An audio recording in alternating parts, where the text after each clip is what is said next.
Muito boa noite, suas boas-vindas. Bom, esse é o início de um grande projeto, né? A gente vai fazer um estudo de Deleuze, principalmente. Então, eu estudo Deleuze já há 7, 8 anos aí e queria transmitir bastante da obra de Deleuze, bastante do pensamento deleuziano, que é tão pertinente, me parece, né? Um autor que traduz muito bem, que lê muito bem a contemporaneidade, lê o mundo de hoje atual, com os problemas atuais, que é tão difícil de entender, está todo mundo aí sem entender por aí afora. E em parte porque me parece que não entende muito de Deleuze, não conhece muito da obra. É um autor que também não é simples, mano. Às vezes eu nem recomendo, né? Às vezes eu tenho a oportunidade de recomendar para alguém um dado livro, né? E não recomendo porque é um autor meio único demais, né? E, bem, a ideia também dessa excursão, desse percurso, desse estudo, barra curso, barra seminário, barra tudo isso, a ideia aqui do nosso percurso aqui é passar, então, por fazer uma leitura e um acompanhamento de um livro do Deleuze, e não inteiramente o livro, na verdade, um capítulo. Então a gente vai fazer um estudo, vai ser uma sequência de vídeos, onde a gente vai fazer a leitura e o estudo do capítulo, então, de um capítulo do livro Mil Platôs, que ele não é só do Deleuze, é do Deleuze escrito em conjunto com outro autor, que é o Félix Guattari, né? Então, os dois escreveram juntos o Mil Platôs, na palavra deles há quatro mãos, mas que também não eram só dois, porque cada um dos dois já era uma multidão, é, já eram vários, né? Então, eu vou explicar um pouco mais disso tudo. É, o vídeo de hoje, o interesse do vídeo de hoje é ser uma introdução, né, a Deleuze, a Guattari, ao Mil Platôs. E eu ainda não comentei, mas não contei, mas a gente vai trabalhar então com um capítulo só do Mil Platôs, que é o capítulo 1227, Tratado de Nomadologia, a Máquina de Guerra. Tá? Esse é o nome do capítulo. O vídeo de hoje, extensamente, procurar explorar sobre um pouco de tudo isso, fazer uma boa introdução. E vou contar. Bom, o que eu puder contar nesse vídeo, o percurso com certeza vai ter coisa que eu vou reservar para ir contando, né? O próprio texto vai apresentar também Deleuze, vai apresentar Mil Platôs, vai apresentar o capítulo, vai apresentar o Guattari, e eu espero fazer boas notas de rodapé aí, bons apontamentos também, explorar bastante o texto para elevar o texto aí a outras informações, cruzar ideias e, e coquetelar mais coisas aí também. Bem, é, esse vídeo eu tentei fazer em outros momentos, deu errado, então talvez eu vá me perder no que eu já tentei dizer e o vídeo apagou e tudo mais, então talvez eu não vá lembrar o que foi dito e o que não, mas vou, vou mostrar aqui para vocês o meu Platôs. Então, o meu Platôs, ele no original, né, quando ele escreveu junto com o Guattari em francês e tal, ele é um livro só. Então é o Mil Platôs e pronto, esse é o livro, essa é a obra que os dois escreveram juntos. No entanto, em português, até onde eu sei, ele só tem dividido em 5 volumes. Então, o que no original é um livro só, ele nem é tão grande, mas em português ele ficou grande. E ele tem, então, 5 livros para fazer o Mil Platôs. Eu tenho a sorte de ter encontrado um bom desconto e comprei os 5 juntos, num bom preço. Fiquei muito feliz, muito mesmo, bastante feliz mesmo por ter conseguido comprar o meu platôs completo, o que me foi fundamental porque eu estudei, né? Acho que esse que é o interesse. Me parece que Deleuze é um autor tão fundamental, tão pertinente mesmo para a contemporaneidade, para entender o hoje, os dias de hoje, e tá difícil de todo mundo entender os dias de hoje, é muito cheio de variável, muito flexível demais, as coisas nunca estão onde se esperam, né? E tudo muito mais imprevisível, tudo muda muito mais, e Deleuze consegue explicar muito, consegue contar muito sobre essa coisa de mudança, sobre essa coisa de metamorfose, sobre essa coisa de imprevisibilidade, sobre essa coisa de das coisas não estarem onde se esperam.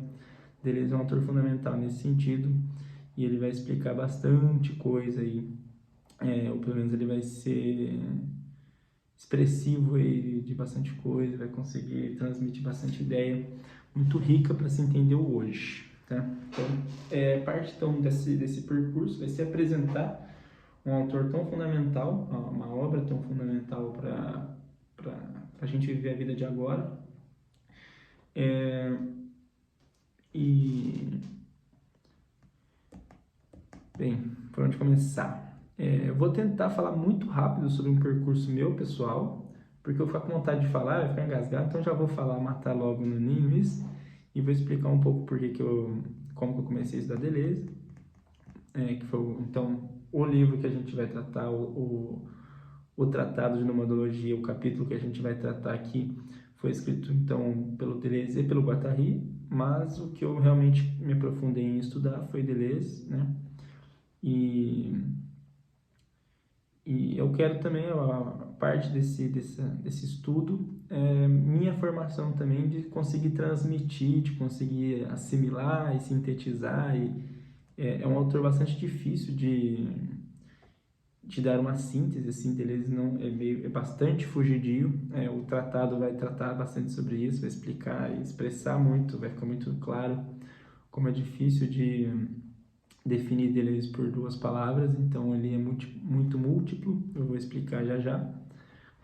E eu acho muito importante, né, que eu tenha esse poderio, né, esse poder todo de conseguir transmitir Deleuze e tal.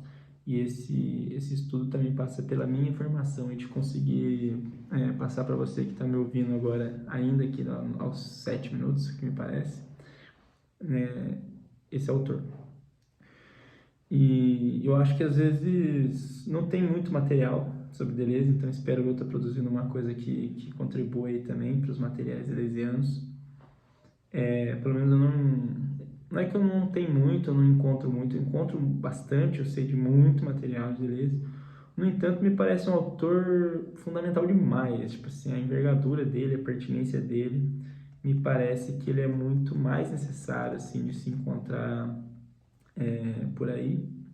E muito do material dele também eu não considero muito rigoroso. Eu não sei se eu vou estar à altura do que eu espero encontrar na internet e por aí, nas buscas, mas eu gostaria que tivesse mais materiais rigorosos, mais referências bem analisadas, bem lidas, assim, bem digeridas e bem transmitidas.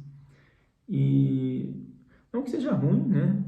Transmitir um material com pouco rigor e tal, mas eu gosto de materiais bem rigorosos, assim. E Deleuze é um autor difícil de dominar, assim, ou de dar um prumo nele, para poder falar sobre o pensamento deleuziano e tal, né? E a gente até perde interesse, realmente, às vezes, de sintetizar demais Deleuze, conforme a gente vai se deleuziando, a gente vai perdendo um pouco o interesse de sintetizar o Deleuze em poucas palavras mesmo. Mas o intuito disso é transmitir Deleuze, né? Transmitir o pensamento, divulgar e propagar e dar uma fricção para esse pensamento e tal, problematizar também. Então tem coisas bastante de Deleuze que me incomodam também e tal, mas eu vou poder comentar isso ao decorrer do nosso percurso. E bem, meu percurso, então, meu contato com Deleuze, primeiramente, vou contar bem rápido, me interesso mais pelo pensamento, pela introdução a tudo isso, do que eu falar o dia que eu decidi estudar, né? Mas passando rápido sobre isso, eu primeiro estudava Spinoza, me interessava muito por Spinoza, estudava bastante Spinoza e tudo mais. E estudando Spinoza, cheguei numa aula do professor Cláudio Ulpiano, então fica aí uma recomendação, uma referência bem interessante, o professor Cláudio Ulpiano. Às vezes até surgem mais materiais dele hoje em dia, então às vezes surgem uns textos dele surge mais vídeos dele, sim, muito curiosamente. Mas tem que ficar esperto, às vezes some também, então se você estiver procurando esse material do Cláudio Piano, é bom salvar tudo que pode e armazenar mesmo. E, e numa aula sobre Spinoza, do Cláudio Piano, no final da aula ele menciona algumas pessoas que são espinosistas na contemporaneidade, são filósofos contemporâneos e são espinosistas, ou pensadores ou criadores contemporâneos, né, que deram uma extensão a Spinoza ali. E ele cita então Deleuze. E como eu tinha interesse de fazer pesquisa na graduação, no meu ponto de vista, Spinoza, por ser um autor de séculos muito passados, né, do século XVII, se não erro aqui, eu tinha um receio de que já tivesse muito sido, né, já tivesse sido muito estudado Spinoza, né, mais que suficiente mesmo, eu fosse, né, por estar estudando alguém secular assim, fosse cair assim num marasmo assim, que eu não produziria algo tão interessante, seria mais estudo do que produção, né? E aí, assim, a nível de pesquisa, né? E então nesse ponto de vista, procurei, me interessei quando o Cláudio Piano então citou Deleuze nesse veio espinosista com uma vida mais contemporânea. Ele citava Foucault e outros autores, contudo, Deleuze me surpreendeu, era um autor que naquele ponto eu era bastante interessado no mundo da filosofia, desde o vestibular, aquela época do ensino médio, eu era bastante interessado na filosofia, achava que conhecia bastante e tal. E quando ouvi Deleuze me surpreendeu, era um nome que eu não conhecia. E achei interessante, me deu um start legal, assim, né? Eu sempre gostei muito de aprender. Então, quando eu ouvi um filósofo que eu nunca tinha ouvido, eu falei, quero ouvir, né? Entender. E eu falei, bom, ele é contemporâneo, espinosista, tudo de interessante aí, né? Tudo que eu estava mais ou menos procurando já. E aí eu falei, bom, vou ver sobre Deleuze e tal.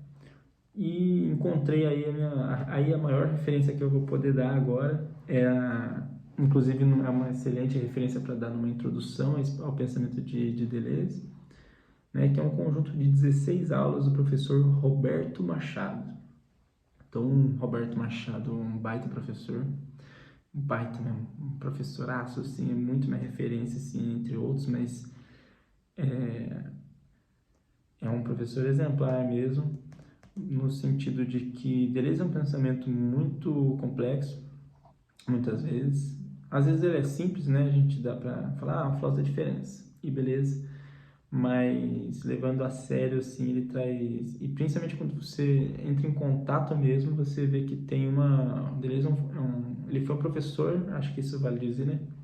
Deleuze foi um professor de filosofia, professor de história da filosofia. Então ele estudou bastante história da filosofia, estudou bastante coisa. Ele é um ator muito múltiplo mesmo, então ele estuda muito da arte, estuda muito da ciência e muito da filosofia, para fazer essa distinção, né? Apesar de que academicamente a filosofia está lá também, cientificamente, vamos dizer assim.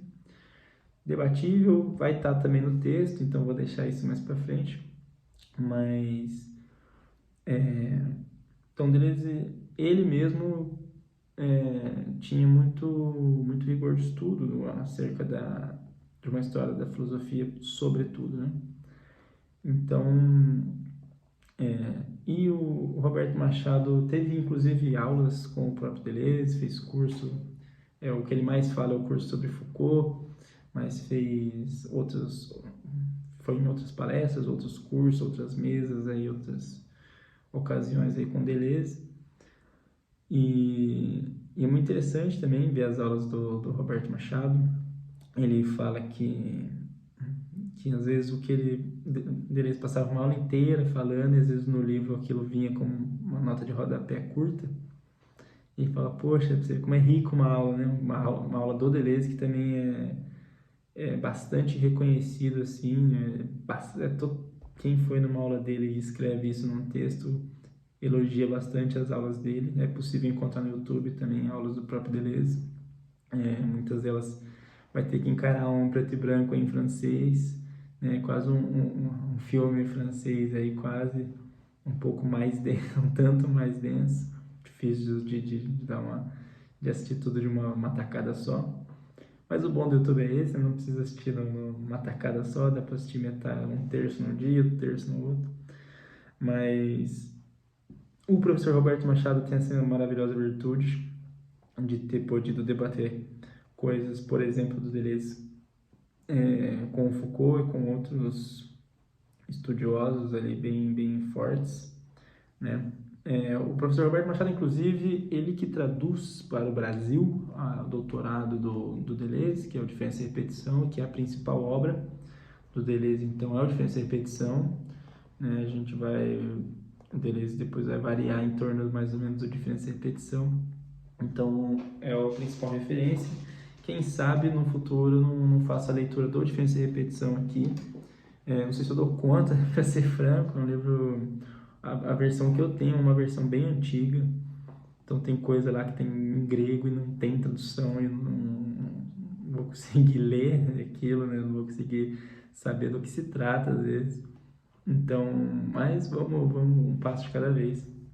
E então tem esse curso de 16 aulas do professor Roberto Machado, ele tem ele junta assim duas virtudes imensas que são o maravilhoso rigor, o intensivo rigor, né, ele leva a sério o estudo, então ele faz um pente fino da obra, procura mesmo assim as coisas, se ele fica em dúvida de uma coisa, ele relê tudo, né?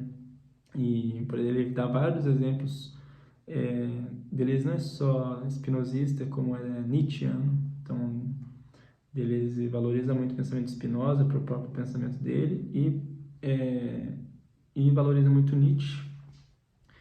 E em Nietzsche ele, né, comenta algumas coisas e tal, daqui a pouco eu vou explicar mais sobre o método deleuziano de fazer filosofia, mas o professor Roberto Machado vai dizer assim que ele, putz, uma vez o Deleuze comentou uma coisa sobre eterno retorno, e eu falei, quer saber, eu vou ler Nietzsche inteiro de novo só para achar isso aí e tal, e depois ele leu e tirou as próprias conclusões, e então só para ter uma noção aí de que é um professor que leva a sério mesmo, né?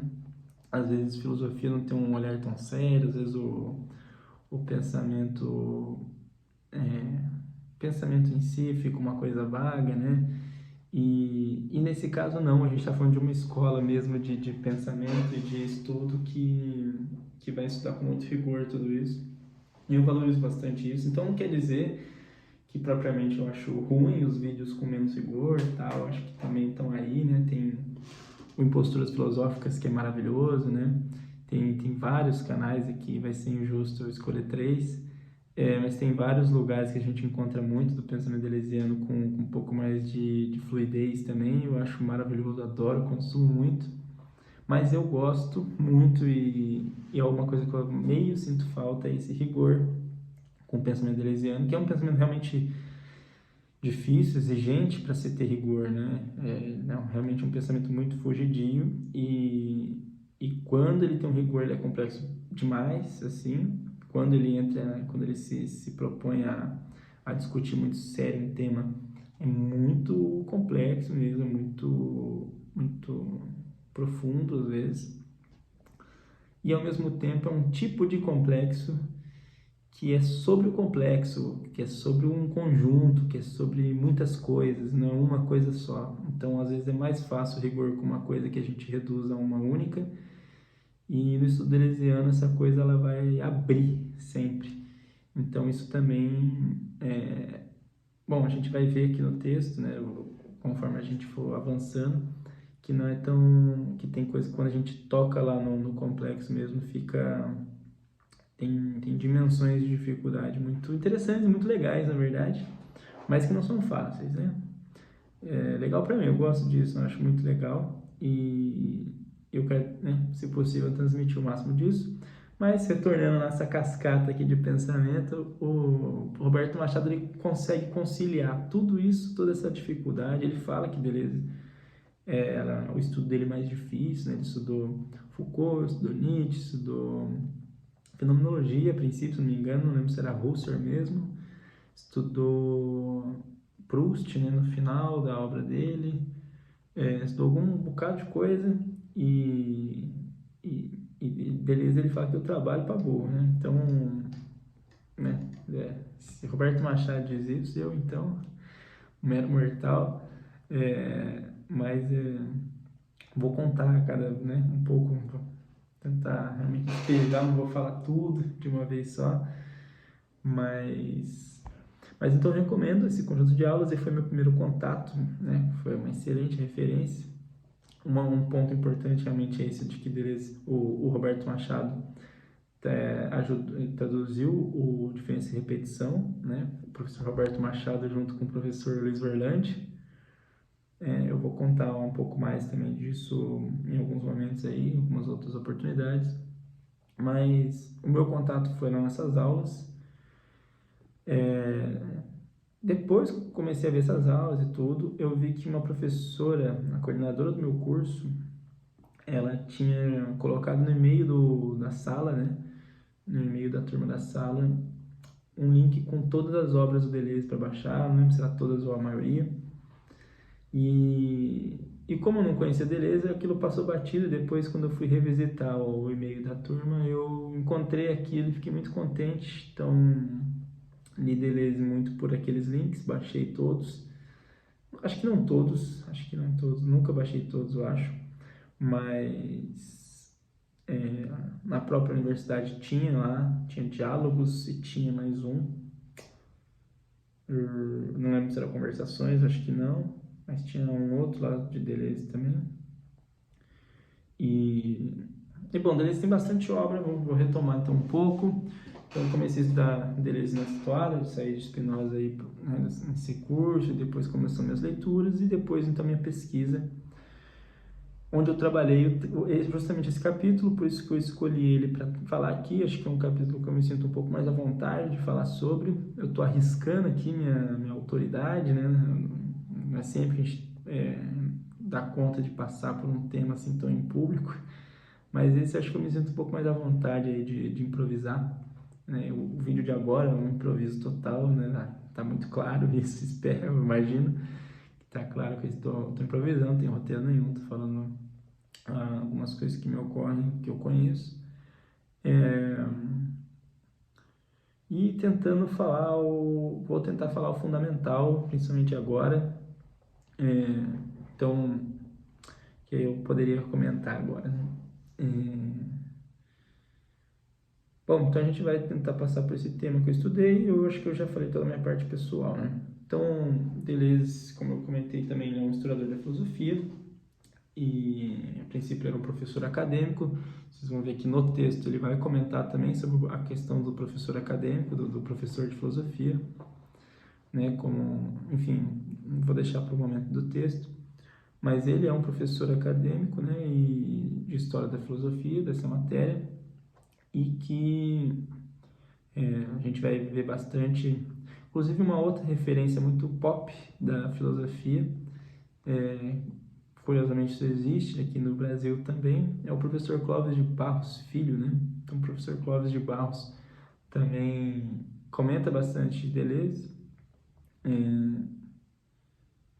Se eu não me engano, ele até fez referência ao livro Deleuze. Acho que ele fez um vídeo bem recente sobre biblioteca fundamental, que se eu não me engano, ele escolhe um livro Nietzsche, do Deleuze como referência, eu acho. E aí ele é muito interessante, assistam esse vídeo também, ele é um vídeo curtíssimo e acaba sendo bastante útil se você quer saber de Deleuze. É um vídeo maravilhoso, porque ele é curto e fala sobre uma coisa importante, porque Nietzsche é bastante importante para Deleuze. A gente vai poder...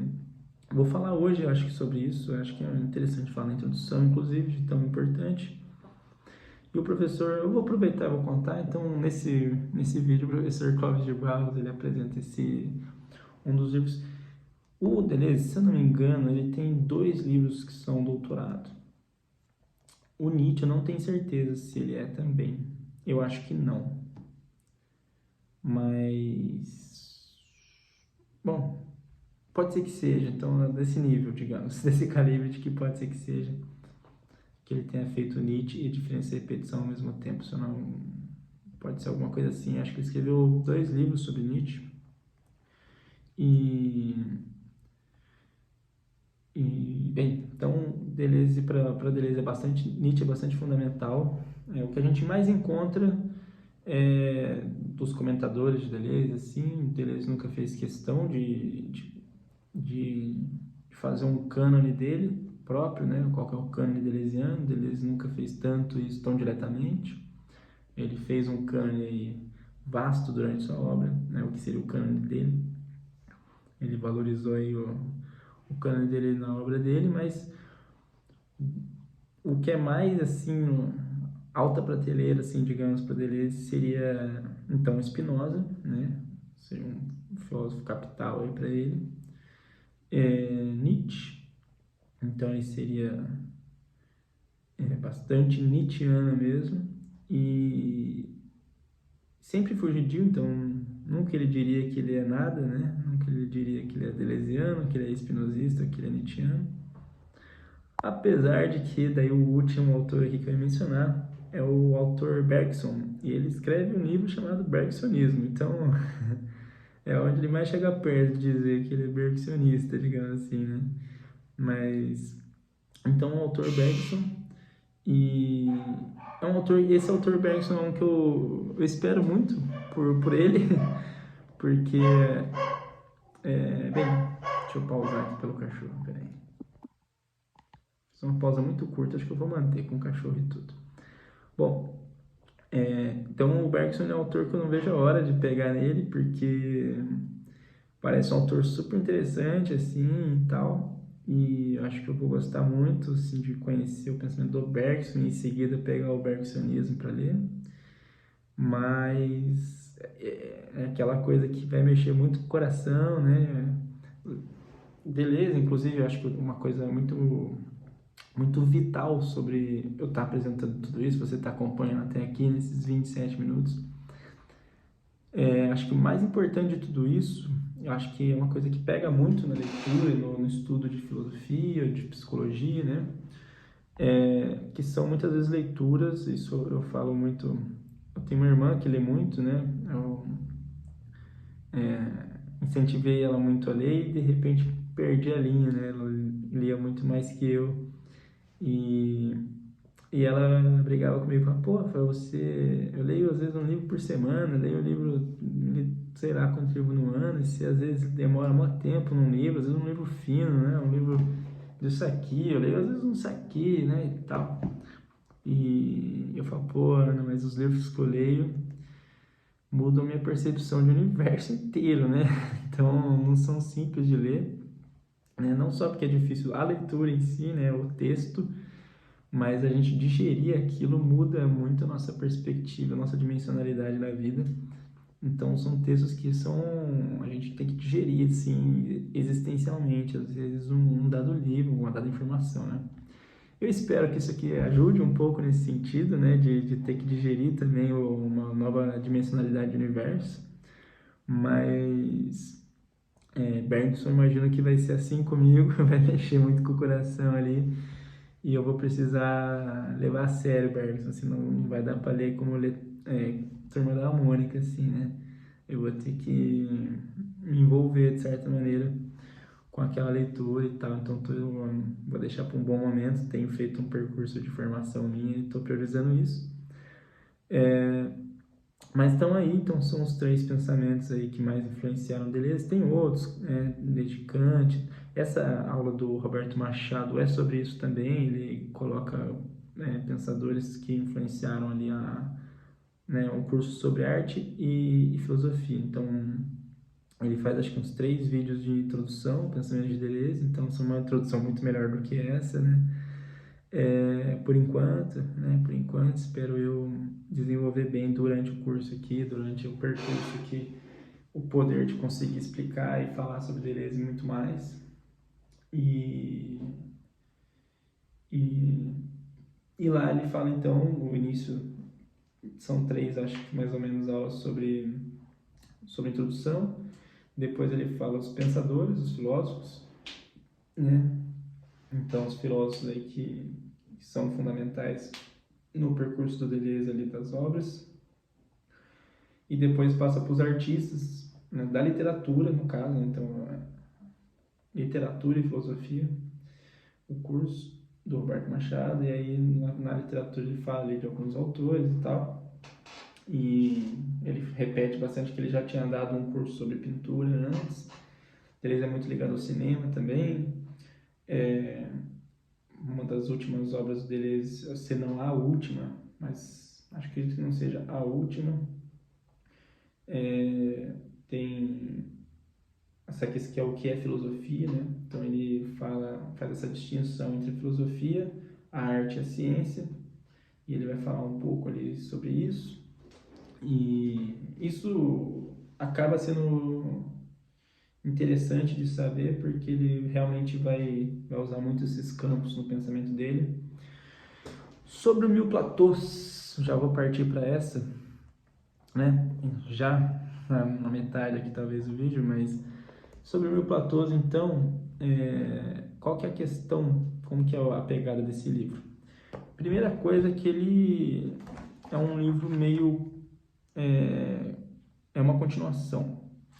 O que permite dizer que é continuação é porque ele repete o subtítulo do livro anterior seguido do 2, né? Então, o que veio antes é o livro também muito fundamental, muita gente conhece Deleuze por esse outro livro, que se chama O Anti-Édipo. Então, é um livro bem pop também do Deleuze. Quando eu digo pop, eu digo mais difundido, mais fácil de conhecer, mais linkável, mais encontrável por aí e tudo mais, né? Mais em circulação, né? Então, estatisticamente, digamos, se você for entrar em contato com alguma coisa do Deleuze, potencialmente pode ter sido pelo Anti-Édipo, apesar de não ter sido a minha entrada nisso. Na verdade, para mim foi curioso conhecer o Anti-Édipo. Vou contar rapidíssimo que eu, quando comecei então a estudar Deleuze, foi do ponto de vista do filósofo, né, Deleuze, né? Não comentei disso do vídeo do Cláudio de Barros. Vai ser legal explicar tudo isso, sendo que eu vou ficar sempre fazendo esses embaralhamentos aqui, mas eu vou tentar dar conta de todos os embaralhamentos o máximo possível. O professor Cláudio de Barros Filho, no vídeo sobre o livro do Nietzsche, ele vai exaltar isso, que é o que eu ia exaltar, que é essa questão do Deleuze, ele ser um estudioso da filosofia, então um comentador de filósofos, um cara que estuda outros filósofos e a história da filosofia, mas que também é ele mesmo próprio, por si só, um filósofo próprio, né? Original, singular, que escreve com as próprias pernas, com as próprias mãos, com as próprias palavras, com a sua originalidade, com a sua contribuição nunca antes feita, digamos assim, pelo menos não, né? Enfim. Então tem essa virtude de ser não só um estudioso da filosofia, mas um filósofo mesmo, né? Por si só. Então, por exemplo, o Clóvis de Barros é um estudioso da filosofia, um professor de filosofia, mas não tem uma filosofia própria, assim, né, e tal. Enquanto que Deleuze se destaca nesse sentido, ele consegue produzir filosofia, criar, segundo ele próprio. E bom, daí, então o Anti-Édipo, ele é um livro bastante corrente, então, né, bastante, tem muita coisa sobre o Anti-Édipo, muita discussão sobre o Anti-Édipo, né. O que eu ia comentar é que eu conheci o Deleuze como filósofo, né, como historiador de filosofia, como autor filósofo, e que depois eu fiquei muito contente. E eu não vou contar tanto, tem mais detalhes, de repente num outro vídeo eu conto, mas eu antes me interessava muito pela fenomenologia enquanto estudo, né? Que é estudar muito fenomenologia. Eu fiz alemão durante um bom tempo, pensando em Heidegger, né? Pensando em Freud também, mas pensando em Heidegger. E o cachorro vai latir, né? Mas aí eu fiquei muito contente, porque teve um momento onde eu fui decepcionado aí com a fenomenologia com as aulas, né? Não com a fenomenologia em si, mas com as aulas que eu teria de fenomenologia. E tive que mudar o meu vetor de trabalho profissional e da vida inteira para outro, tive que escolher a psicanálise, digamos, então eu estava meio chateado, assim, né? Tava meio decepcionado que eu queria um e tive que escolher outro por motivos não tão nobres, assim, né? E aí não tão dignos, tão... levava em conta, tinha muita moral, assim, com a psicanálise também, mas não foi, né? Não foi por isso, assim, né? Então fiquei meio tal. Então eu fiquei muito contente quando depois eu encontrei o antiédipo num outro sentido de Deleuze, né? Eu me surpreendi, eu me achei meio bobo, assim, meio tipo, nossa, eu fui enganado o tempo inteiro, né? Porque eu não sabia, né? Achei isso legal também. Eu gosto, né, de ver uma coisa nova, assim, mesmo que me desconcerte, eu acho legal ficar desconcertado, se for nesse sentido de abrir uma nova ideia, um novo aprendizado. E aí eu descobri, então, que Deleuze se envolve com a psicanálise, aí tem a esquizoanálise com o antiédipo, né, inaugurada, digamos, com o antiédipo ali. E, então tem o antiédipo é uma obra bastante deleuziana, radicaliza a ideia deleuziana, que é o primeiro, então, livro que o Deleuze vai escrever com o Guattari. Então, aqui a gente começa já uma introdução mais, assim, realmente do nosso estudo, da nossa leitura, né, que então começa no antiédipo, nossa, o que a gente vai estudar e enfrentar tem grande parte aí de início no antiédipo. E qual que é o lance do antiédipo, principalmente? Deleuze, primeira coisa, Deleuze e Guattari, assim como no Mil Platôs, vão escrever é, juntos e juntos o máximo possível o texto. Então, no texto o texto não diferencia diferente de outros livros aí, não diferencia em que parte, vamos supor, no Diálogos, o Deleuze escreve com a Claire Parnet, né, uma aluna dele, e cada capítulo tá lá.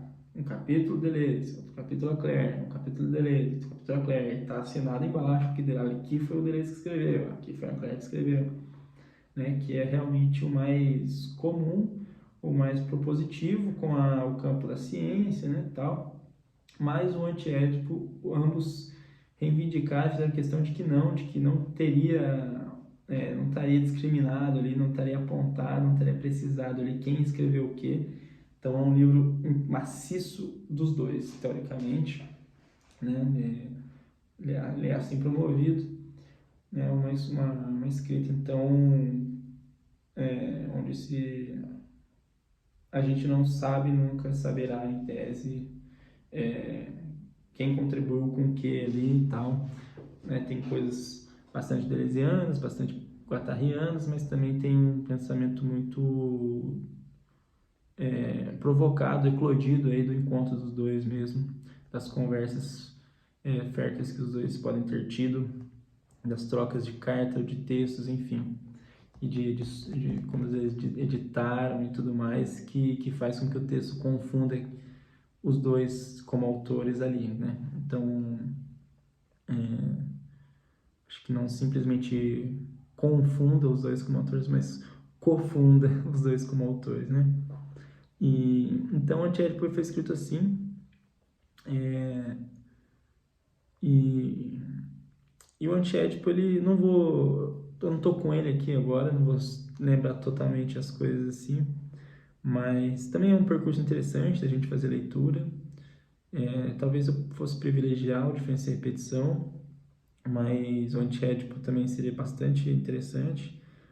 E, e o Antiédipo tem esse subtítulo, né? Seria o Antiédipo, Capitalismo e Esquizofrenia.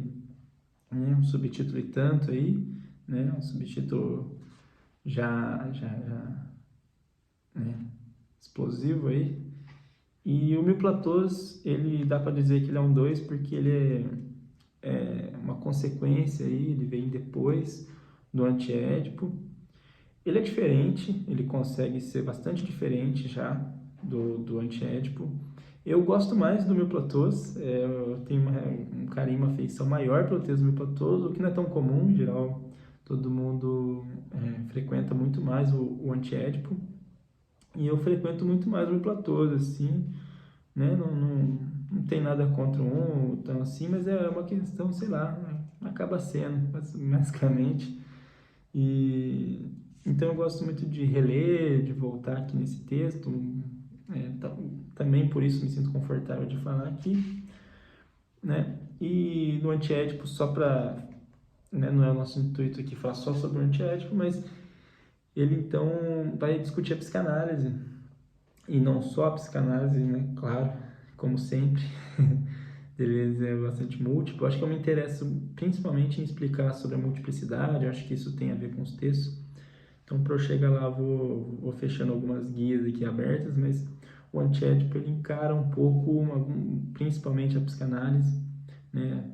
Como eu disse, não só porque ele acaba sendo antropológico, de certa maneira também, o Mil Platôs acaba sendo mais antropológico ainda, se um pouco possível que isso é bastante mais antropológico, mas então Antiédipo tem essa estrutura então de ser um livro com pretensões realmente de revolucionar a psicanálise, de contribuir de maneira radical com a psicanálise. Então não lembro se eu comentei no vídeo, mas Deleuze ele surge num momento bastante estruturalista. Então naquele momento o estruturalismo como no campo acadêmico vinha forte, no campo da pesquisa, no campo da produção de pensamento e de análise e de material científico, né? Então o estruturalismo estava presente em muitas vertentes do pensamento, né? Muitas escolas, muitas disciplinas.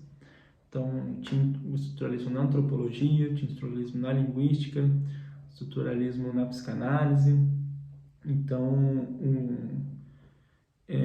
e por aí a mais, mas esses são os mais recorrentes aqui nos estudos. E, Deleuze, então, né, ele não lembro de ter encontrado ele dizer assim, mas eu estou dizendo que ele vai considerar então saturado assim de tanto estruturalismo, de tanta estrutura, de tanta valorização da repetição, tanta valorização da identidade, tanta valorização de padrão, tanta valorização de imagens fixas, do campo das imagens até, enfim, e vai falar assim, bom, tá bom, isso tudo tá, isso tá bem, né, bem posto, bem escrito, tá nos contando muita coisa, né, porque o estruturalismo realmente ele contribuiu muito, avançou muito com muito tema, né, então a psicanálise pôde avançar muito, muita coisa avançou, mas o Deleuze considerou, de certo modo, isso meio hiperfaturado, assim, tal, muito saturado. Então, muito disso. Na época ali, estava na França, naquele meio acadêmico, isso estava bastante em voga. E Deleuze, ele tinha um pensamento muito libertário, muito livre, muito da inovação, da gênese, né? Então, da criação. Então, ele se interessava muito mais pelo que não existe ainda, digamos assim, do que pela... Então, um sujeito, por exemplo, eu, Rafael, sou mais do que a minha história. Eu sou o que eu quiser, ou o que eu vir a ser, ou o que estiver acontecendo, mais ou menos isso. Então, Deleuze valorizava muito isso. Então, para ele, o estruturalismo era uma coisa a se fugir, né? Então, a ideia, qualquer estrutura que se tenha, pode ser interessante deixar de ter, digamos assim, né? Estou agora esculhambando um pouco, perdão, não sendo tão rigoroso, mas tentando que seja em benefício um pouco da nossa introdução. E bem, por isso a diferença e repetição, foi inclusive né, como foi em 68, um momento bem, né, eu tenho vontade de fazer todo um vídeo sobre os anos, né, de 68 ali, e não só na França, mas justamente no Brasil, né? Sobretudo, me interesso mais no Brasil, me interessa em desmentir um pouco, sair um pouco dessa toada de França, de Estados Unidos, que se fala muito também. Eu acho que eu estou saturado, falando que Deleuze saturou aí do estruturalismo. Eu saturei um pouco de Europa e, né, França, Alemanha, né, no campo do pensamento e Estados Unidos. Eu saturei bastante. Eu quero saber de Brasil. Eu acho que o Brasil seria muito melhor deleuziano do que a França e tudo mais. Aí também parte aqui dessa proposta nossa é isso, né? Poder fazer um pouco mais disso, movimentar um pouco mais disso. E então, o antiédipo. E outra metade é o Félix Guattari, também bem importante. O Guattari, olha, eu vou ser honesto com vocês, eu já vi bastante sobre isso. No entanto, hora eu ouço uma palavra, hora eu ouço, então não sei bem.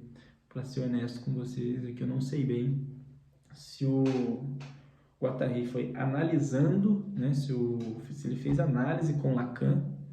Então, se o Lacan foi psicanalista do Guattari, se ele foi supervisionando, então se o Guattari atendia e o Lacan, ele fazia grupo de supervisão com o Lacan, né, dos casos ali e tal, me parece que é isso, na verdade. Ou se o Guattari foi aluno do Lacan, frequentava os seminários como aluno e tal, talvez tenha sido os três, quem sabe, mas eu não sei, tá? Essa informação com precisão. Já pensei em ter ouvido palavras no mínimo ambíguas aí para esses sentidos aí, mas nossa, provavelmente eu tô com um problema de onde olhar, então quando eu for assistir o vídeo eu vou poder aprender melhor como que eu vou olhar aqui, né? Às vezes eu olho para a câmera aqui, às vezes eu olho para minha imagem ali para saber como que eu tô. Mas às vezes eu estou olhando para baixo aqui, eu estou principalmente focado em falar aqui, mais que em olhar, mas vou melhorar isso, tá, gente? Mas então, o antiédipo, então, então, aí o Guattari, antes de tocar esse último ponto, o Guattari, então, ele teve esse contato com o pensamento do Lacan, me parece um contato bastante privilegiado, né, bastante intensivo ali, e o Guattari eu falei muito pouco sobre ele, então vou falar um pouco mais. O Guattari, acho que é a deixa, né? O Guattari, então, ele tem, se eu não me engano, ele não tem formação concluída alguma. Ele, se não me engano, ele começou alguns cursos, não estou bem lembrado aqui, eu não conheço muito sobre o Guattari mesmo. Quando eu estava pesquisando mais, eu até lembrava mais informação dele, assim, mas como não priorizei esse estudo, eu tenho até algumas leituras que eu já fiz e outras que eu pretendo ter ainda do Guattari, mas não lembro bem a formação dele, assim. Eu sei que ele passou por alguns cursos, não lembro se medicina, direito, ou se engenharia, ou confeitarias, não lembro, cinema, não lembro aqui exatamente quais foram as intenções aí do Guattari. Sei que ele tinha um certo problema também com formalidades e com hierarquias e com hierarquia assim, né, de imposições, né? Então, me parece, ao meu ver, parece que ele, um pouco como eu às vezes sou também, me parece que ele tinha que, né, fazer sentido para ele as coisas, digamos assim, então não fazia por fazer, de certo modo por aí, mas eu posso estar dizendo porque eu sou bastante assim, mas enfim, eu sei que ele fez vários cursos que não chegou a concluir. E, bom, a psicanálise nesse caso é um prato cheio, né? Porque a psicanálise, a formação dela é você se autorizar, né? Você se tomar a posição do sujeito ali, experimentar isso e pôr isso em xeque também. Então, o Guattari ele foi psicanalista, ele teve umas experiências bem interessantes, pelo que eu vi também, com a antipsiquiatria, né, que eu posso também, tenho muita vontade de falar sobre isso, que é bem fundamental para mim, para minha forma de estudo, minha forma de ser psicólogo, né, que é a antipsiquiatria, né, que não é exatamente antipsiquiatria, mas né? Então, o importante seria fazer realmente um vídeo só sobre isso. Mas é que vale ter um cuidado, né? Que a antipsiquiatria também não significa. Esse movimento, que naquela época se chamava bastante antipsiquiatria, é, talvez não seja tão literal assim, né? É válido uma medicina da psicologia, mas o que não era válido hoje a gente chama de antimanicomial, né? Principalmente.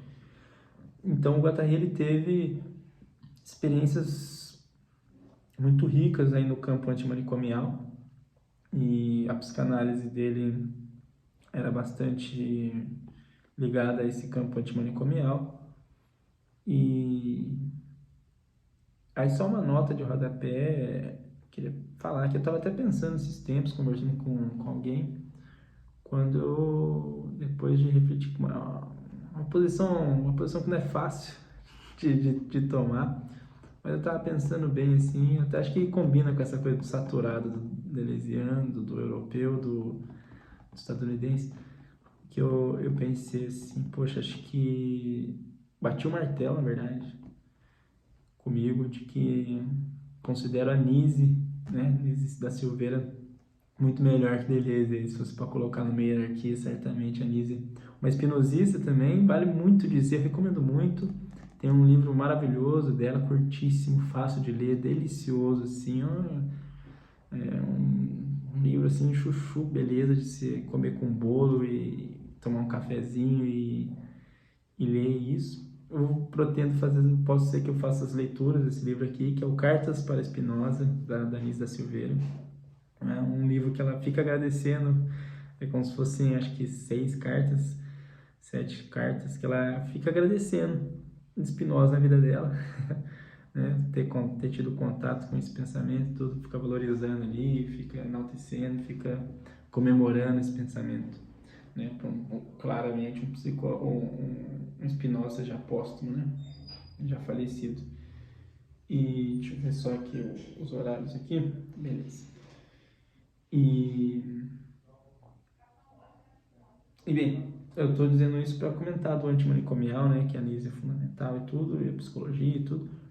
Mas bem, daí então no antiético, é, Deleuze e Guattari então produzem essa antipsicanálise, digamos assim, né, que é uma crítica à psicanálise mais estruturalista, principalmente, né, e é umas questões da psicanálise um pouco ligada às vezes à repressão, às vezes a suprimir ali o lugar do inconsciente, de certo modo, e precisaria reler ou ler melhor, assim, acho que eu li o Antiédipo num momento menos maduro da minha leitura, né, e como eu trabalhei com ele, mais com o meu Platão, acho que eu acabei passando por cima na memória e encavalando, digamos, então minha memória puxou muito mais para o meu Platão, né? Eu também tenho algumas coisas do antiético que me deixaram desconfortáveis ali e tal, mas é muito da hora, tá? Tô falando assim, parece que eu tô cheio de receio aqui, até aqui tava, mas acho que é legal dizer que o antiético é um puta livro legal, um livro interessante mesmo, assim, tipo, de ficar levando pra vida, assim, e talvez eu dê mais lugar aqui para o antiético, até para valorizar mesmo o antiédipo. Mas, estou chegando agora para falar do Miplatose, né? Então, o antiédipo, ele fala principalmente da psicanálise, né? Toca bastante antropologia ali também, principalmente no capítulo dos bárbaros ali e tal. E bárbaros primitivos, eu acho uma coisa assim, não vou lembrar de cabeça mesmo. Mas o que acontece é que no Miplatose eles vão assim, eclodir muitos temas. Acho que o próprio Antiédipo deu o pano para manga para o pensamento deles, pipocou muita ideia, e eles então colocaram no platôs, né, todas as outras ideias que jorraram a seguir, né, depois de ter feito esse manifesto assim, de revolucionário aí na psicanálise. E, né, só para encerrar mesmo o antiédipo, a questão mais central, né, seria o antiédipo. Então, uma crítica ao complexo de Édipo, feito como uma ferramenta, né, que Lacan enfatizou de outras maneiras estruturalistas, né? Então Freud já teria colocado o Édipo como o complexo de Édipo como um fundamento axial aí da noção do sujeito, né? Da maturação, da formação do sujeito, melhor dizendo, e, e, e Lacan teria também radicalizado daí essa noção mais axial ainda, supostamente. Supostamente porque me parece que Lacan, sobretudo depois também da obra de Deleuze, acaba também se deleuzeando um pouquinho, né, com a noção do novo romeano, né, dos nós. Então, então também acho que, sobre essa crítica, eu acho que eu vou me posicionar rápido aqui. Era uma coisa interessante fazer com cuidado, certamente, até para eu mesmo, acho que eu nunca defini tão bem isso para o trem e, portanto, não tenho tão nítido assim qual é a minha posição, muitas vezes, mas me parece que, bom, tanto a esquizoanálise, né, que é o que se produz a partir, então, o antiédipo produz a esquizoanálise, propõe o que eles colocam como esquizoanálise, e não a psicanálise, mais ou menos em tese. Tem muitos textos onde eles criticam muito a psicanálise, mas tem um contexto muito legal também de trazer, que o Guattari ele tem, acho que 2 livros no Brasil, do Brasil, que ele fez no Brasil. Então o Guattari veio para o Brasil e produziu livros de esquizoanálise brasileiros. Então, com uma autora que é canônica a esquizoanálise, eu sei que ela valoriza-se e que ao mesmo tempo não modesta-se, né, em relação a isso, não tem pretensões tão assim de se tornar tão assim, enfim, todos os deleuzianos e guattarianos e esquizoanalistas têm muita dificuldade assim não dificuldade, mas evitam mesmo muita muito uma posição elevada, assim, digamos assim. Então horizontaliza bastante as coisas e fala, não, tudo bem, mas vamos fazer as coisas, né? Em geral é muito assim ter esse meio. O que, por um lado, provoca muita esquizoanálise, né? Então convida muita esquizoanálise, suscita muita esquizoanálise. E por outro também dá uma dificuldade danada de encontrar um curso, de encontrar uma referência de esquizoanálise, encontrar um cânone da esquizoanálise também, assim, uma continuidade, inclusive, mais fundamentada também. E aí o antiédipo acaba, né, nessa crítica da psicanálise produzindo a esquizoanálise, mas que eu contei tudo isso também para falar que a Sueli Ronick, que é essa autora brasileira que escreveu junto com o Guattari, um livro muito legal, recomendo também muito, é um livro facílimo de ler, interpretado aí talvez a gente rebole um pouco mais, mas é saudável rebolar também. É um bom texto, é um texto simples, assim, o texto ajuda a gente a topar, rebolar com o texto, assim, rebolar que eu digo dar conta dos conceitos, das ideias ali, que é um livro já bastante esquizoanalítico, acho que não sei o quanto esse livro é publicado ou disseminado lá fora, traduzido, mas certamente é um dos melhores livros que se pode ler acerca da esquizoanálise, que o título dele já é muito bom, né, que é o Micropolíticas, Cartografias do Desejo. Então, se você tem interesse pela psicanálise, tem que passar por esse livro, sobretudo se você é brasileiro. Mas a Sully Ronick, essa autora, essa pessoa, né, maravilhosa, ela, em vários momentos, vários vídeos você encontra, vale muito a pena você procurar a Sully Ronick, ver as palestras que ela dá, as aulas, as falas, as mesas. Muito rico, muito legal.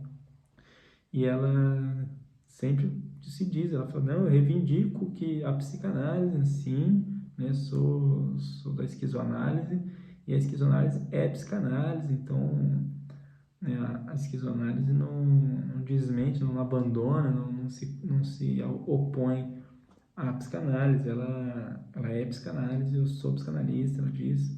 E eu sou por esse lado também, não reivindico tanto a psicanálise assim, acho que no meio da psicanálise as pessoas gostam muito de, de ser psicanalista assim e tal. Eu acho realmente muito rico, a psicanálise tem uma contribuição muito própria, é, mas eu gosto de tanta contribuição, é um pouco problemático dizer rápido assim, né, é, mas enfim, o que eu quero dizer é que problematizando essa questão, né, se o antiédipo não é bem exatamente um corte assim, absoluto com a psicanálise, na verdade ela vai reivindicar muito as questões que a psicanálise reivindica, que é a questão do desejo e tudo mais, do inconsciente e tudo mais. Mas, tudo isso dito, acho que agora sim passamos pela questão do antiédipo, da questão da esquizoanálise. Que vem do antiédipo, chegamos então em Mil Platôs, né? Falei o que pude, falei pouco, mas falei o que pude aí do Guattari. Então chegamos no Mil Platôs, então, que é o livro que nós vamos atravessar aí, né? Espero estar fazendo uma introdução válida aí. Qualquer coisa deixa perguntas em algum lugar na vida aí, arranjar um jeito de entrar em contato aí em algum comentário. Né? Eu pretendo postar no YouTube, né, esses vídeos. Então fica aí, põe no comentário, por favor, qualquer comentário, por favor. Acho que isso seria muito importante, muito interessante. Você chegou aqui nessa 1 hora e 2 de vídeo, né? Comenta um ok ali, um ponto de exclamação que seja. Eu acho que isso pode ser bem legal, até para eu saber o quanto que isso pode estar aí nos seus interesses. Mas enfim, você também não tem nada com isso, teoricamente não precisa, mas acho que só deve ser bom. E pô, comenta. Às vezes o pessoal fala, curte, compartilha e tal, não sei o quê. E eu tenho um lance comigo no meu uso de YouTube, que eu só dou gostei por um vídeo que eu quero que entre na playlist do gostei. Então não é só gostar também do vídeo. Às vezes eu gosto do vídeo, mas não ponho gostei porque ele não condiz com a minha playlist do gostei, né? Então eu também não ponho só gostei pra tudo, assim não. Mas pra tudo eu ponho assistir mais tarde. Mas comentar acho que não tem problema, né? Comentar acho que você pode comentar aqui. E aí pode comentar uma pergunta, uma dúvida, uma crítica aí, uma ressalva, um salve aí, enfim, uma contribuição. Vale dizer que é legal não ser estúpido, né? Não ser babaca e tal. Bastante gente e fala, isso aqui é uma bosta, não sei o que. Pode falar que é uma bosta, mas pô, fala com solidariedade, por favor. Pode falar com carinho, pô, não precisa ser tosco, né, pô. Mas enfim, fica aí o convite dessa maneira aí dos comentários. Inclusive, acho que uma nota também legal do Deleuze, o Roberto Machado, se não me engano, que eu tenho um outro livro que é vários artigos assim, que o pessoal escreveu relativos a Deleuze, com vários autores da hora assim também. E aí um deles, acho que é o Roberto Machado, mas que fala assim que Deleuze, eu posso tentar ler aqui em algum momento, que Deleuze ele evitava assim treta, digamos, né? Então tinha um outro professor lá que encanava no Deleuze e tal, e queria às vezes criar um bagulho, e o Deleuze era sempre solidário. Não tá bom, então é isso aí, beleza, forte abraço. Então pro Deleuze é muito interessante, né? Ele procura não fazer livro de crítica, mas livro de elogio, né? Então ele, em vez de... o antiético é claramente um mau exemplo disso, né? É mais bad boy, assim, bastante bad boy, é um livro mais nietzschiano, assim, nesse sentido crítico, né? E de oposição mesmo, assim, de fazer frente, né? Mas, em geral, o Deleuze ele vai preferir falar bem do que ele acha bom e deixar você falar bem do que você acha bom que faça oposição, mas no sentido de fazer oposição falando bem. De mais ou menos, o Deleuze é mais ou menos assim. Mais pianinho, assim, mais tranquilo, mais pacato. É, até tem essa questão, né? Eu acho que a saúde dele também era bem zoada, bem debilitada. E até por isso acho que ele não fazia muita frente, né? Acho que a economia dele já deixava ele meio. Não, né? Então o Foucault, o Sartre saíam para rua para reivindicar as coisas dele, ele já não ia muito, né? Evitava assim conflito, evitava às vezes o Lacan, acho que o Roberto Machado que conta que o Lacan às vezes queria encontrar com ele só, vamos ver certinho, né?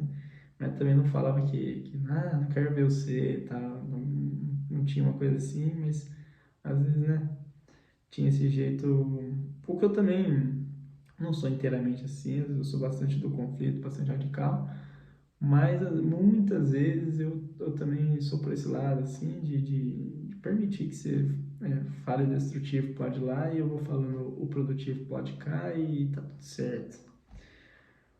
Bom, no Platô, onde que eu estava agora, essa última aba, eu confesso que eu deixei escapar. Então, no Platôs, diferentemente então do antiédipo, ele não é. Nem lembro se ele fala de psicanálise, assim, de pronto aqui, não lembro dele mencionar nada de psicanálise. Menciona do ponto de vista da esquizoanálise, digamos, de agenciamento, de máquinas desejantes, ou no caso aqui, máquina de guerra, né? Mas não lembro aqui mesmo de usar psicanálise, talvez. Psicanálise é uma coisa que entra bastante, até relativamente bastante, na obra do Deleuze. Eu lembro que ele discute repetição, no Diferença e Repetição, discute o recalque, discute algumas coisas da psicanálise, mas ele também tenta não focar muito nisso, acho que por conhecer menos, né, e por evitar se assimilar muito ali, né, frequenta ali, e depois falar de outra coisa também. Mas aí no meu Platôs, por exemplo, então, eles falam bastante de muitos assuntos, esse que é um grande lance do meu Platôs, então eles vão falar, e é o capítulo que a gente vai atravessar muito isso. Acho que agora eu vou explicar realmente como é escrito o meu Platôs, como é elaborado, tá? Que ele se eu não me engano, o capítulo 1, deixa eu ver se eu encontro aqui no todos os capítulos. Se eu não me engano, o capítulo 1, ele é acerca do ritornelo. Índice das matérias. Eu acho que eu vou encontrar todos aqui. Aqui eu tenho acesso aqui ao índice de todos os volumes. Então, o 1 é sobre o rizoma. Falei ritornelo errado, desculpa. Eu falei pensando no rizoma, mas é o introdução rizoma. Então, né, como eu disse, o Miplatos eles não tem, não lembro se eu disse, mas o Miplatos eles propõem que não tenha uma ordem de leitura, que você não precisa ler exatamente o capítulo 2 antes do 5, tanto faz. O que eles propõem é que leia a introdução antes e a conclusão depois. Não lembro se eu mencionei aqui, mas também não sei se é bem isso, porque, por exemplo, a conclusão são acho que quase exclusivamente ou exclusivamente definição de alguns conceitos. Então, definição do conceito de de extratos e estratificação, definição do conceito de agenciamento, definição do conceito de rizoma, definição do plano de consistência corpo sem órgãos, mas realmente funciona bem como definição. Eu fiz alguns trabalhos no TCC também, eu usei dessas definições, né, que foi uma outra pesquisa que eu fiz, eu adorei muito e usei muito né, foi uma pesquisa em conjunto com um parceiro meu, Frank de Paula, um excelente psicólogo também e leitor, né, então não só como psicólogo, mas no campo da filosofia, no campo da literatura. E com um abraço para ele, tenho certeza que se alguém vai assistir até aqui, potencialmente o Frank é esse cara. E o Frank trabalhou principalmente com Foucault, né, e eu principalmente com Deleuze, a gente fez o TCC também, e a gente se serviu bastante aqui também da conclusão que onde ele faz essas definições, mas me parece que as definições também estão altamente bem definidas, ou encontra vários momentos que estão às vezes definidos melhor até no decorrer dos textos, né, dos capítulos e tudo mais. Então, não sei se a conclusão precisa ser tão por último assim. A introdução também é mais interessante, acho que a introdução vale a pena mesmo ler.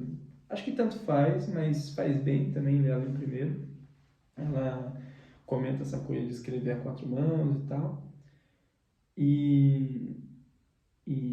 Bom, deixa eu ver mais uma vez o horário. Acho que a gente já pode ir encerrando. Vou então finalizar aqui a questão do Mil Platôs. Poderia ter dito mais, né, da obra do Deleuze e tal. Acho que eu vou falando durante os textos, ou durante a leitura do texto. Acho que vai ser bem interessante. E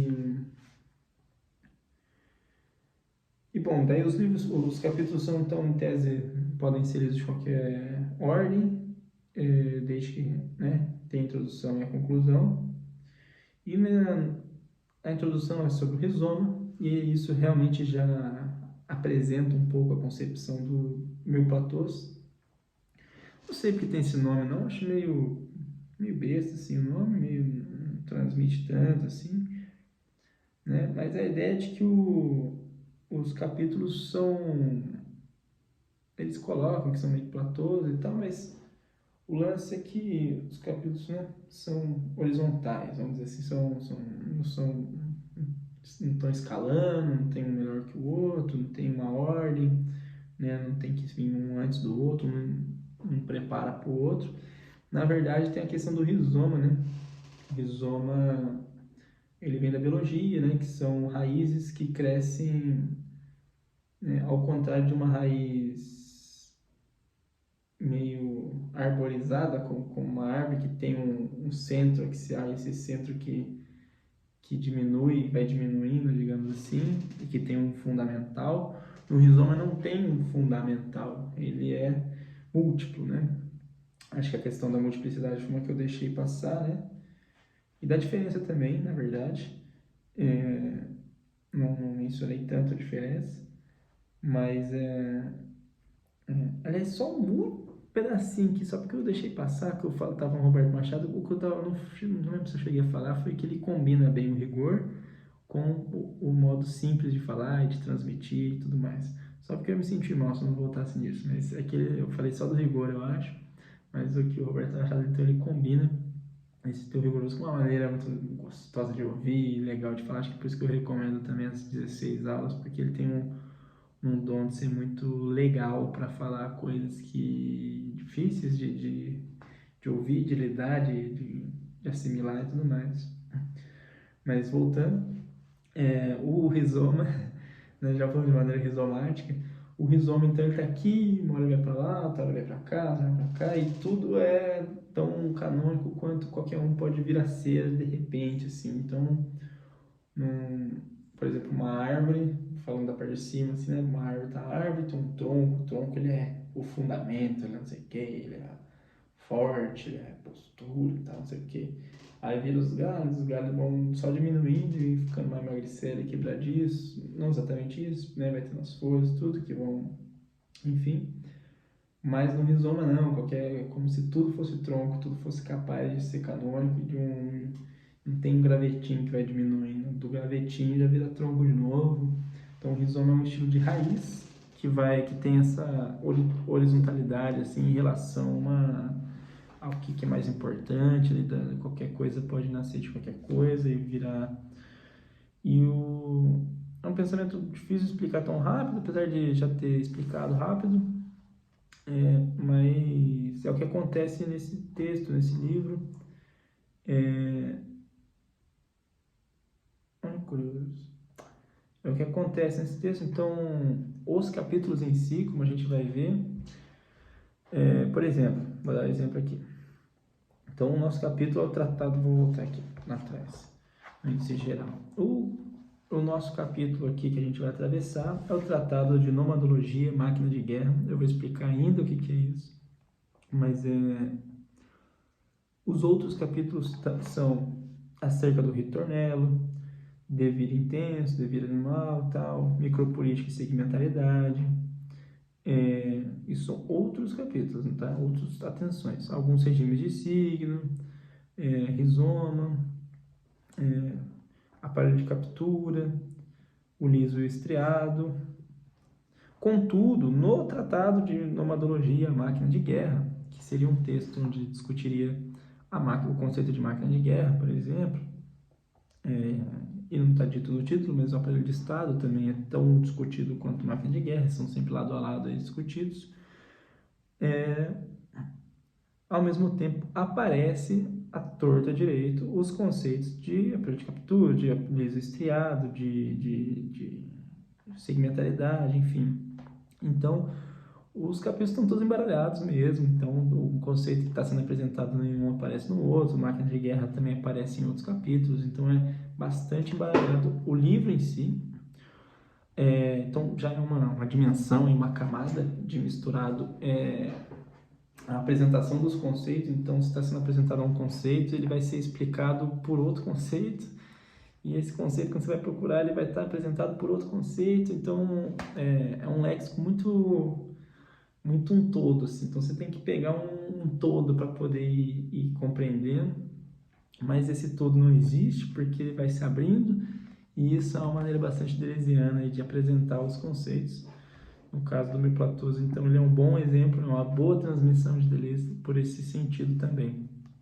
Então é quase um jogo, assim, nesse sentido. Essa é uma dimensão. Também é múltiplo e rizomático no sentido das matérias, então tem antropologia, que eu vou passar rápido aqui, fazer uma leitura. Vou fazer isso melhor no final, que eu vou passar rápido aqui comentando. Não sei se eu faço um segundo vídeo de introdução, talvez mais específico. Acho que isso fica legal, né? Acho que eu vou arrematar esse vídeo de introdução e vou fazer mais um vídeo de introdução um pouco mais específico. Então, passando um pouco mais sobre os textos, não. Pensando aqui, que vai fazer mais sentido. Porque daí depois eu vou tocando o barco, né? Acho que eu não vou fazer não, vai ser só essa introdução mesmo. Então dentro dos capítulos e do livro também vai ser discutido de tudo, né? Literatura, ele começa com a teoria dos jogos, não sei se é a teoria dos jogos tanto assim também, eu vou discutir isso. Aí passa por modo de produzir ciência hidráulica, ciência régia, e aí passa por metalurgia, vai discutir metalurgia, né? O principal ponto do capítulo que a gente vai tratar, acho que eu tenho que apresentar isso o quanto antes, né? Então, o tratado de nomadologia, a máquina de guerra. Putz, é muito legal. Por isso que eu tenho vontade de fazer uma introdução só sobre isso, porque eu demorei para chegar aqui. Bom, ele vai fazer um pouco uma oposição, né, a esses conceitos da antropologia, que é o de sedentarismo e de nômade, né, os sedentários e os nômades. E acho que eu vou fazer o início do próximo estudo aqui nosso fazendo uma rapidíssima introdução daí sobre essa questão do nomadismo e do aparelho de Estado. Então agora eu vou só deixar essas pulgas atrás da orelha, mas ele vai associar então o aparelho de Estado à ideia de sedentarismo e a ideia de máquina de guerra associar à ideia dos nômades. E vai passar o capítulo inteiro falando dessa distinção que ele está formulando sobre aparelho de Estado e máquina de guerra, por um lado, que seria uma extensão da oposição conceitual de sedentarismo e nomadismo. Então, esse seria um tratado de nomadologia, onde ele vai dar palco, oferecer espaço para debater sobre o nomadismo, reivindicando que o nomadismo a gente não encontra na história. Então, devo repetir isso no próximo vídeo, mas historicamente, a maior civilização humana até hoje, antropologicamente, historicamente, é uma organização, uma civilização nômade. Essa foi a maior civilização que a gente já teve, maior império, maior, enfim, maior organização. A organização já fica claramente esquisito, né? Mas a maior civilização, o maior império que já se existiu foi o Império Nômade, de todos os tempos humanos, de sempre. Né? Isso fica um pouco mais difuso no nosso globalização, que a gente vai poder discutir também, mas então o maior domínio de todos os tempos foi nômade e a gente não sabe disso, porque a história não nos apresenta, o estudo de história não nos apresenta, né? Até fazendo já crítica ao estudo europeu, não nos apresenta, e a gente não sabe, então, nada, a gente não estudou nada, a gente é apresentado a muitas questões nômades aqui que a gente nunca ouviu falar, eu estou dizendo a gente de mim, mas, né, não sei se você conhece sobre os Ixos, né, sobre os Hunos, talvez, eu já tinha ouvido falar dos Hunos, os Vândalos, né, então vou discutir tudo mais a seguir, mas então foi o Império Mongol, né, que foi o maior império de todos os tempos, e a gente não aprendeu isso, não aprende isso nos estudos de história, porque, como diz Deleuze, a história se identifica com o triunfo dos estados. Então a gente só tem acesso ao triunfo dos estados aí na história. Então a história basicamente seria por aí. Vai ser discutido isso no Tratado de Nomadologia, onde a gente vai ser apresentado a muito do que não nos é apresentado no geral. Então, parte da crítica aí também deleuziana. E bem, então o Tratado de Nomadologia vai falar isso, só que vai falar muita coisa aí no meio, como eu disse, vai falar de metalurgia, vai falar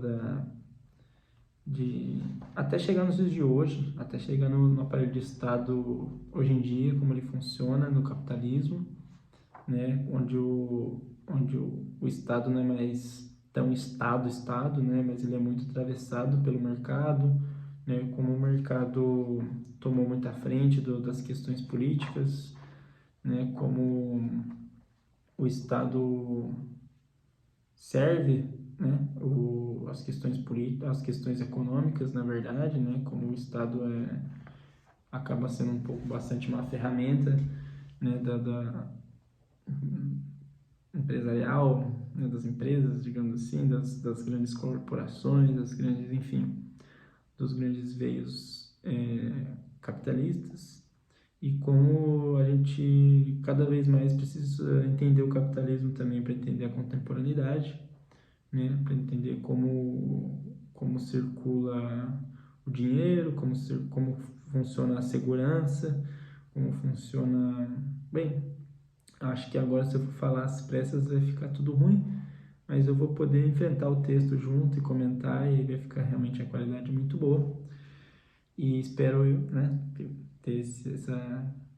dar essa seriedade aí para os estudos e poder discutir, conforme vão aparecendo aqui nos textos, algumas coisas muito essenciais. Talvez até para a clínica eu consiga mencionar algumas coisas que dá para extrair para a clínica, que é o que eu faço.